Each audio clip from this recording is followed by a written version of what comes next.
Hola, hola, hola, queridos qualities, amigos componedores de capital, inversores, miembros y miembros. Bienvenidos a otro capítulo más de nuestro canal de YouTube. Esta vez vamos con el plato fuerte, que son las finanzas para no financieros, basados en el caso de Amazon que hemos estado comentando. Vamos a ver un ejemplo práctico de cómo analizar pues cualquier empresa que se nos pueda presentar para la hora de invertir, tener una cierta idea sobre las decisiones que debemos tomar, sobre la deuda que pueda tener la empresa, sobre los ratios financieros y otros aspectos que vamos a ver ahora mismo. Así que, como lo bueno si es breve dos veces bueno, vamos allá, amigos. Bien, esta fase, el apartado 4 de esta serie de microcursos, consiste en el análisis cuantitativo. Finanzas para no financieros, me he copiado el nombre de un curso que hice en ESADE, que me costó un pastizal, pero me sirvió para aprender algo sobre las finanzas y voy a tratar un poco de entre lo que la experiencia a lo largo de estos años adquirida y el conocimiento que he aprendido también en las escuelas de negocio en las universidades, tratar de vertirlo aquí en este vídeo que va a ser un poquito más largo que lo habitual, pero espero que os sea de utilidad y provecho a todos. Bien, en primer lugar, si uno ve la gráfica de Amazon desde que salió a bolsa, el amigo Bezos, que esta semana parece ser que nos ha escuchado y decide dar un paso atrás o al lateral, ¿no? Y dejar ahí la dirección de la empresa, pues desde que arrancó esta aventura en 1997 hasta el día de hoy ha multiplicado por 1800 la valoración de la empresa. Actualmente está en una capitalización bursátil que es de 1,6 trillones americanos, que serían billones europeos o españoles, ¿no? Imaginaros haber invertido en 1997 en una empresa como Amazon. Incluso habiendo invertido en las .com o después de la .com, pues hubiera sido una inversión excepcional, ¿no? Este tipo de gráficos lo que tenéis que fijaros es que en estas empresas que van siempre subiendo, aunque esto habría que verlo en escala logarítmica para hacerse una idea más acorde con nuestro cerebro que piensa de manera lineal, pero como veis, esta curva que es exponencial siempre va creciendo. Y en las empresas buenas lo que suele pasar es que siempre parecen caras porque siempre están creciendo cada vez más. Hay una serie de picos que podemos observar, pues como el ejemplo que 2018 fue un año bajista, en los cuales es buena idea para aprovechar y comprar. Bueno, vamos a bucear un poco en los números de la empresa, ¿no? Yo suelo utilizar Morningstar. Podéis entrar en morningstar.es o .com. En inglés normalmente hay un espectro más amplio de datos. A lo mejor tienes 10 años, mientras que en la .es puedes encontrar 3 o 5 años. Pero aquí tenemos los datos básicos para antes de tomar una decisión de comprar una acción, pues tener ahí cierto conocimiento de causa. Bien, ¿qué nos fijamos aquí, por ejemplo, no? Bueno, pues lo primero que nos fijamos, esto es un pequeño resumen que sale cuando pones la acción de Amazon en la página de Morningstar. Tenéis la cuenta de resultados, un resumen de pérdidas y ganancias, el balance, activos pasivos y los flujos de caja. En la cuenta de resultados tendríais las ventas, los ingresos. La primera línea, como podéis ver, va creciendo. Aquí a la derecha veis un pequeño resumen también de ratios que dice crecimiento de ingresos media a los tres últimos años, 27%. Un crecimiento en ventas del 27% para una empresa con ese tamaño es una auténtica barbaridad. Mientras ese crecimiento se mantenga en el tiempo, pues probablemente la valoración de la misma estará más que justificada. El problema es que no sabemos cuándo va a dejar de crecer o cuándo ese crecimiento se va a ralentizar. Otra cosa importante es el resultado neto. ¿Cuánta pasta gana la empresa? En función de las ventas podéis ver más o menos cuánto se traduce en el resultado neto y con ese resultado neto se puede calcular el precio por beneficio de la propia empresa, el famoso PER, es decir, las veces que el precio está contenido en la cotización de la propia acción. Quiere decir que si en este caso, aunque esto no es del todo correcto, pero pone un PER de 92, quiere decir que tardaríamos 92 años en recuperar la inversión.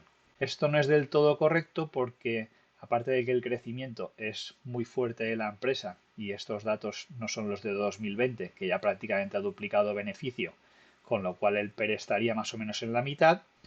Hay que tener en cuenta que las inversiones de capital, que son la penúltima línea, son bastante fuertes porque la empresa está en una fase todavía expansiva, ¿no? Tratando de crecer, adquiriendo negocios inorgánicamente, como hemos comentado en otros capítulos, y también está en la fase de crear unos almacenes inmensos por todo el mundo que tiene un coste alto. Probablemente lo que pienso que el mercado valora es que el flujo de caja operativo, que es la pasta que genera Amazon con las ventas, como es un negocio que no es tan intensivo en capital como pueda ser un Walmart o un Carrefour, por ejemplo, prácticamente ese flujo de caja operativo en el momento en el que llegue a un punto de madurez se podrá convertir en flujo de caja libre y una gran parte en beneficio o resultado neto.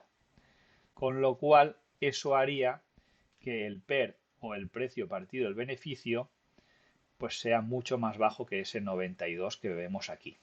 Bien, el balance. Aquí en este resumen del balance también conviene fijarse en dos cosas, ¿no? Primero, lo más importante es el pasivo.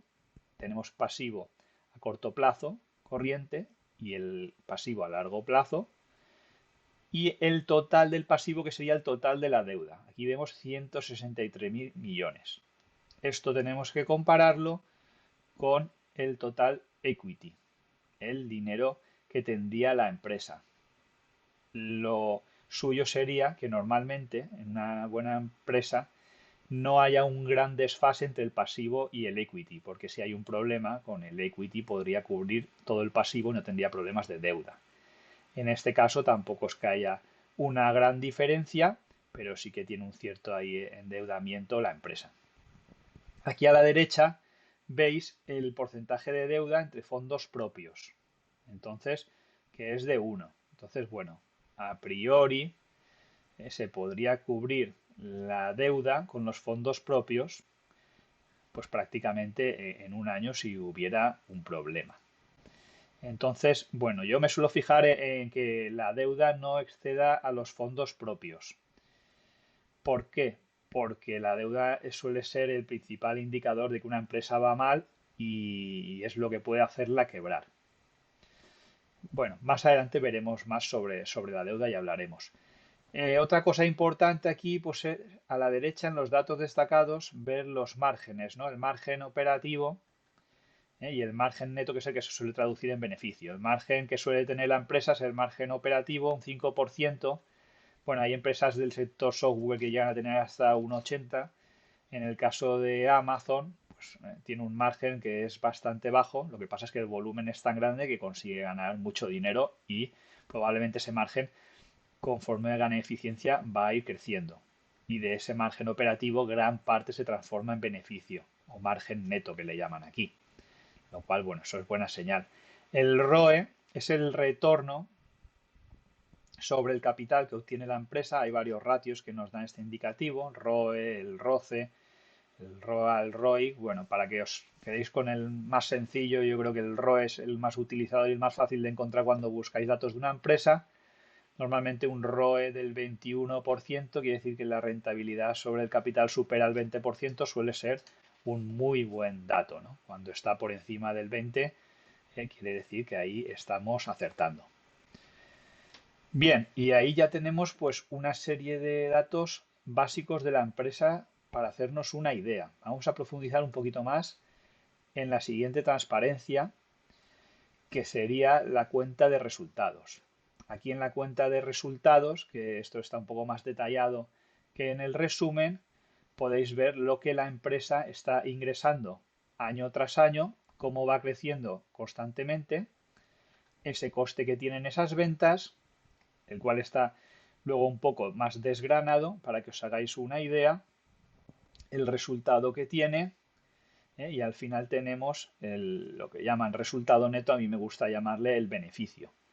Me gustan las empresas que sobre las ventas pues suelen obtener como mínimo un 10% de beneficio. En el caso de las empresas que crecen todavía fuerte como Amazon, pese a su tamaño, pues es difícil que llegue a eso, ¿no? En este caso está en torno al 5%, aunque es verdad que cada vez crece más y se acerca más a ese doble dígito que nos gusta, ¿no? Y abajo, pues bueno, abajo tenemos las ganancias por acción, básico, $23,46 por acción, que prácticamente se ha duplicado en 2020 en los resultados que tuvimos ayer, está en torno a $54, lo cual es un crecimiento realmente salvaje. Bien, este gráfico debéis estudiaroslo de memoria, es una de los que más me cambió la idea cuando me puse a estudiar sobre ello en las escuelas de negocio. Me lo explicaron convenientemente para entender la diferencia entre el activo y el pasivo de una empresa, ¿no? El activo, que son pues los inmuebles, las existencias, las inversiones que tienen la empresa para generar su propio negocio. El pasivo es con lo que financia esos activos, que puede ser deuda, tanto a corto plazo como a largo plazo, corriente o no corriente, y el patrimonio neto. Empresas excelentes como Inditex suelen tener una caja fuerte y un patrimonio neto que le permite prácticamente íntegramente financiar todo el activo, con lo cual no necesitan recurrir a los bancos o a otras fuentes de financiación externa.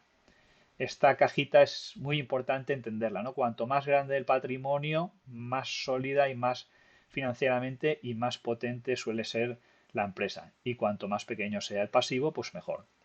Siempre hay negocios como el inmobiliario que funcionan de otra manera y otros negocios, pues como por ejemplo las torres de telecomunicaciones que funcionan a base de apalancarse hasta las trancas, como digo yo, en los que no se puede tener ahí más consideraciones. Pero en general, para que os hagáis una idea, un buen negocio, muchos fondos propios, mucho patrimonio neto para financiar el activo y poca deuda o poco pasivo.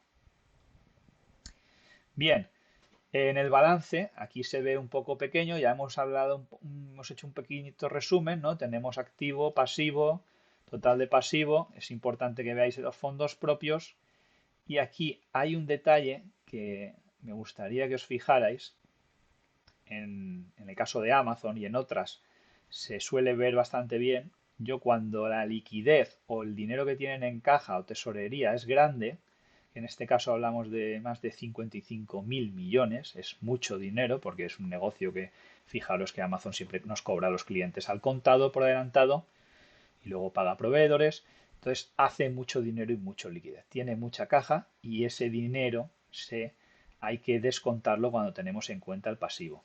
Es decir, tendríamos que descontarle los 55.000 millones. Entonces, entre eso prácticamente y los fondos propios, la empresa se puede financiar y no tiene problema alguno de deuda.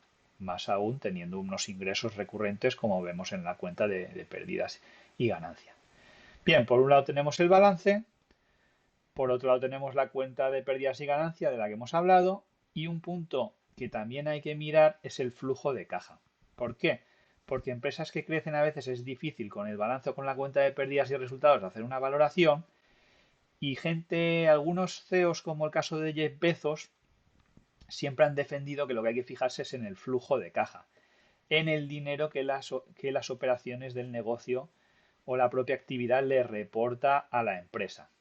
Si os fijáis aquí en las últimas tres líneas, el free cash flow lo tenemos desglosado en el flujo de caja operativo, le resta las inversiones de capital y nos queda al final el flujo de caja libre, que es el que tenemos disponible para obtener el beneficio, pagar los impuestos, depreciaciones, amortizaciones y el resto de cosas.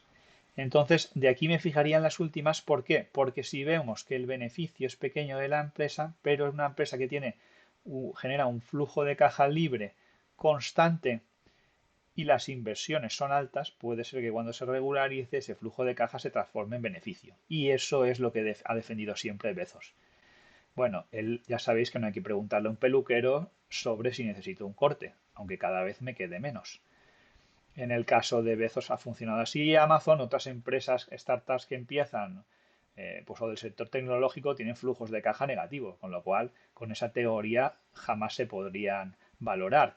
Entonces tenemos que coger eso un poco entre comillas y ser capaces de pensar críticamente y distinguir el tipo de negocio que es para ver si nuestra hipótesis se puede cumplir o no. En este caso vemos que están generando de flujo de caja libre más de 20 billones al año y creciendo a un ritmo endiablado, ¿no? De doble dígito. Por lo tanto, es muy buena señal para una empresa como Amazon. Bien, métodos de valoración. Bueno, pues siempre hay que tener una valoración estimada del mercado. Aparte de la propia del mercado, hacernos una del precio nuestro de la empresa objetivo o el que nos gustaría tener y no ir a ciegas porque no sabemos si está caro y barato, ¿no? Hay distintos métodos sobre los que podéis googlear en la web y buscar cualquiera de ellos, pues no sé, a través del balance, cuenta de resultados, múltiplos de vida, comparando con otras empresas del mismo sector. Uno de los más utilizados es el de descuento de flujo de caja, que ahora más adelante vamos a ver en otra transparencia. Consiste en traer todos esos flujos de caja que la empresa genera en el futuro al presente y eso nos da la valoración actual de la empresa. La dificultad está en saber que no sabemos ni cuánto va a crecer la empresa ni cuáles son esos flujos, pero se pueden hacer hipótesis. Vamos a ver ahora una manera muy sencilla y podéis tener una idea de lo que para vosotros puede ser un precio razonable de Amazon o no. Bien, luego hay un método que lo tenemos publicado en Quality and Alpha, tanto para los que seáis suscriptores como los que no, que es el Owner Earnings. Es el método que utiliza Warren Buffett, que bueno, básicamente es ver lo que puede generar la empresa teniendo en cuenta esas inversiones de capital que está haciendo, ¿no? Yo hice aquí una pequeña valoración en el caso de Amazon, lo que pasa es que cogí precios del año pasado. Y bueno, mediante el método de Warren Buffett me hubiera salido que con un precio de $1.800 aproximadamente por acción tendríamos pues unos 34 veces beneficio, que sería un precio razonable para la empresa.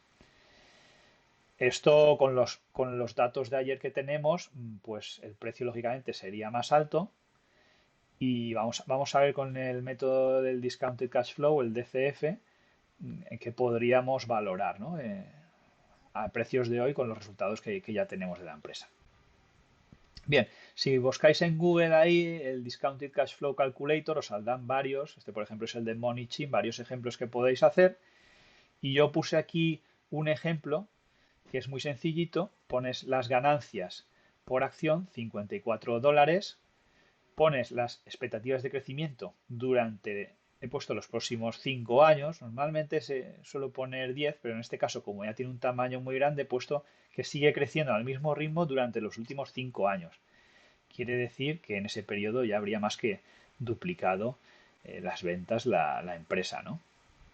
Y luego tienes que poner, una vez pasados esos 5 años, la tasa de crecimiento anual que esperas de la empresa. Pienso que se podría estabilizar en el torno al 5%, probablemente sea bastante conservador pensando con lo que hay ahora, y luego el discount rate o la tasa de descuento que tú quieres. Es decir, si piensas que el índice, un indexado como el SP500 va a hacer el 11% y que tú quieres obtener esa tasa en tus inversiones como mínimo, pues es la que tienes que poner aquí. Con esto le das a calcular y te saldría el valor de Amazon objetivo, que sería $2.264 por acción. Pues eso es uno de los motivos por los que no he invertido, porque está a 3.200. Claro, esto el año pasado pues estaba prácticamente a la mitad y tampoco daba el descuento de flujo de cajas la valoración acorde. ¿Por qué? Porque no podíamos prever que iba a tener el doble de beneficio este año que el pasado. Si aquí en esta misma hipótesis cogiéramos y en lugar de 5 años de crecimiento al 27% pusiéramos otros 10 años, que los últimos 10 años lo ha conseguido, y no sabemos si lo va a conseguir, pero podemos jugar con esto y entonces si os fijáis que ahí os saldrá un valor de la acción que ya no será de 2.200, sino que prácticamente será de $5.000. Entonces en esa hipótesis estaría barata. Todo depende del crecimiento que consiga durante los próximos años. Y ahí, queridos qualities y amigos, está la magia de la inversión, el arte de invertir y la magia del interés compuesto. Espero que os haya gustado, os haya servido de ayuda. Si es así, por favor, apoyadnos en nuestro canal de Patreon de Quality and Alpha. Podéis suscribiros a nuestro canal también de YouTube, darle un like y os esperamos en nuestro foro, que como sabéis es gratuito para todos. Bueno, pues muy buenas tardes, muy buena suerte, mucha salud para todos, un abrazo y hasta el próximo capítulo.